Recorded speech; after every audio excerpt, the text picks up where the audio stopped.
আসসালামু আলাইকুম। বিকেলের নাস্তায় ঝাল পাকোড়া। একটি বাটিতে সাদা ক্যাবেজ এবং বেগুনি ক্যাবেজ নিলাম। তার সাথে একটু কমলা রঙের গাজর দিলাম, পেঁয়াজ কুচি, কাঁচামরিচ কুচি,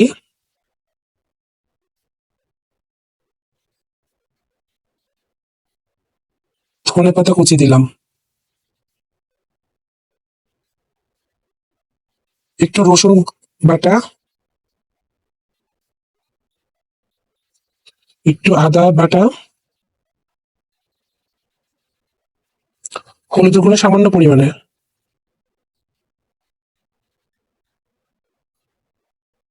সামান্য একটু জিরে গুঁড়ো,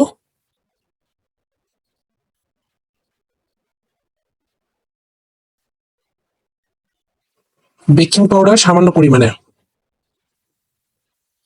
আর সামান্য একটু পরিমাণ মতো স্বাদ অনুযায়ী লবণ। তারপরে আপনারা ময়দা অথবা আটা দিয়ে করতে পারেন, আমি অবশ্যই এখানে আটা ইউজ করেছি। আর আন্দাজ অনুযায়ী আপনারা আটা এবং পানি ইউজ করে মিক্সার করে নেবেন।